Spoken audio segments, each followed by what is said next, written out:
Good morning, everyone. Good morning. First, I'd like to thank Dr. Meadows and the organization for allowing me to take part in this great event today, to be here among all these great African American professional women. And I also want to thank Donna. This is a true womanhood sistership because she loaned me her belt so I can to use for my mic. So thank you, Donna, for that. So as you can see, it's my title of my presentation is Ready, Set, Go, when Opportunity Knocks. So my goal today is just to share with you some of my history with my career, my upbringing, and with that, I also would like to share some of the lessons that I've learned along the way.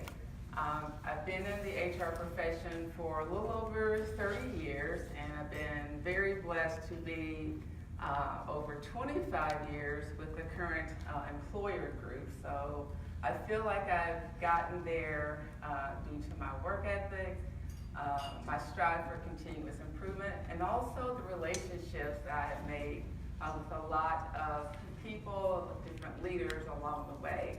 So that's the journey that I want to share with you this morning. But as I do that, I want you to think about these key takeaways and thoughts, and I want you to think about those in relationship to your own career path.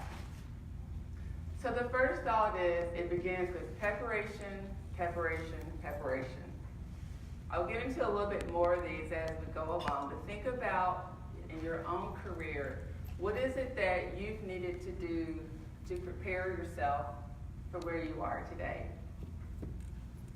The next topic, short-term sacrifice, often leads to long-term gain.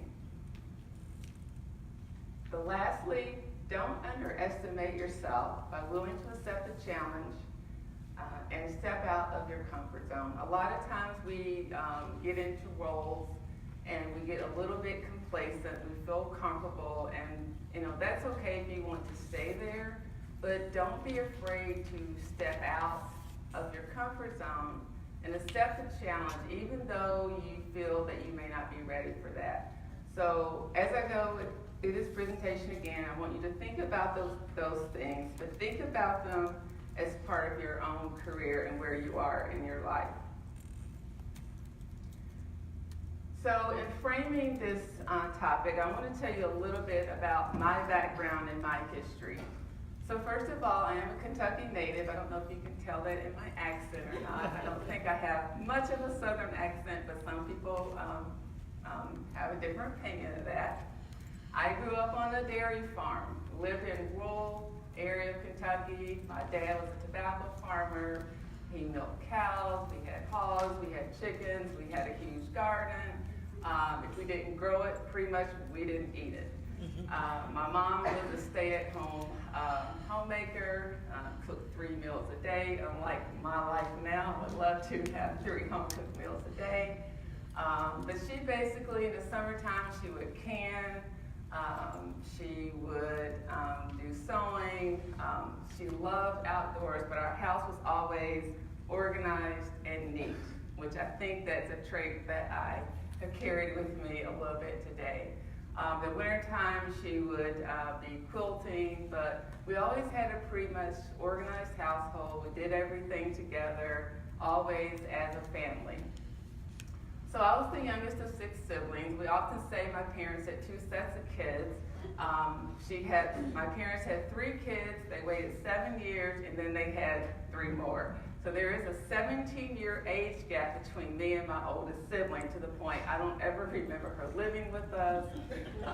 My first memory of my brother was, I later came to find out, was we were out in the yard. I remember my mom crying. So later I learned that was when he had been drafted into the Army, and he was off to, I think, boot camp in Alabama, which he later ended up going to Vietnam.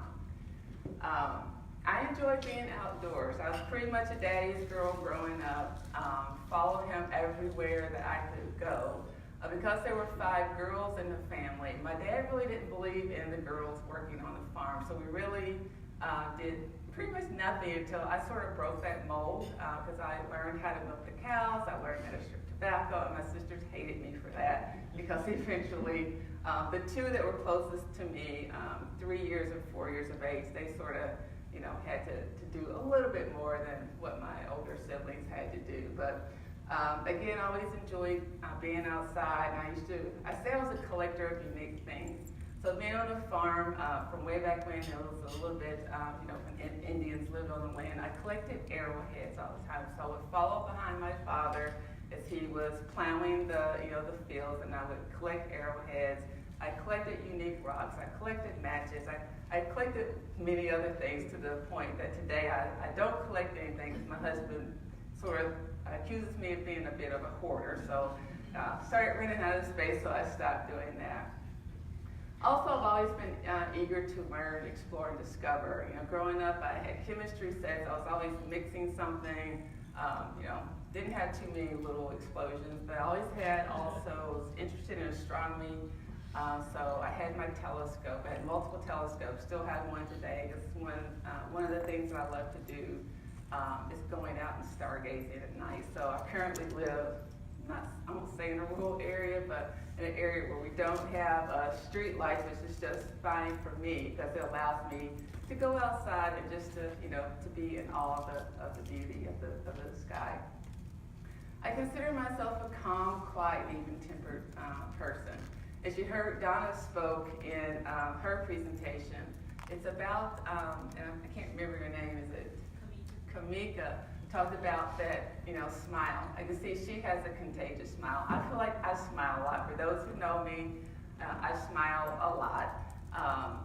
And I'm very even-tempered. And I think being in the HR field, that's very, very important, with all the different people that we have to deal with. And as Donna spoke about, the attitudes of people, you've got to sometimes let people, not get excited, not get caught up in the moment of other people's emotion.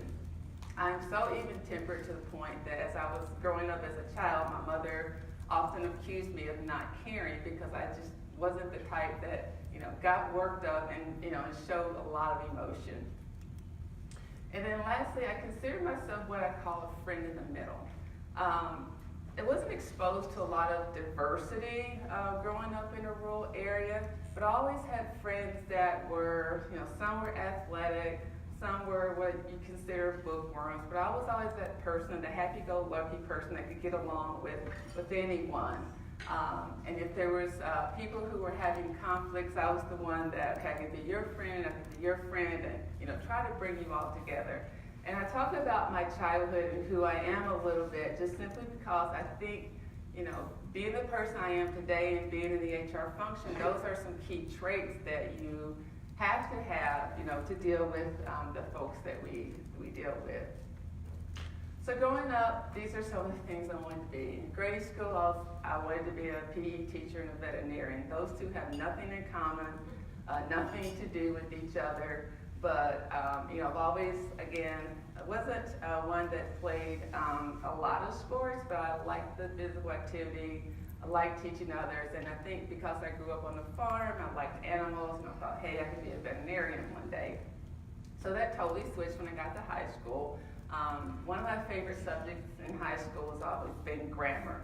So picking up foreign languages, Spanish, French, was always very, very easy for me. So I thought, oh, I'll be a Spanish teacher. Began staying in the same track of teaching. And then I'm going to date myself a little bit, but when I was in high school, computers were just being introduced into the high school. So we went from the IBM Selectric typewriter to the word processor. Does anyone remember that era? Yeah? Okay. So I wanted to be a word processor. So I was thinking about, I don't know what a word processor would even do these days, but back then I wanted to be a word processor. But then I went to college, and then I was an accounting major for 3 years. Until I think my grades determined I needed to do something a little bit different. So I started then getting interested in my other business classes. So I decided at that point I want to be a trainer, because I was very interested in training and development. So I asked a question to the group. So how many of you are working in a profession totally different than where you are today? So can I hear, what are some of those? someone would like to share. So you and I have a little bit in common. I'm the youngest of 6 as well. And I went to Michigan State wanting to be a computer analyst, and my grades dictated something different as well.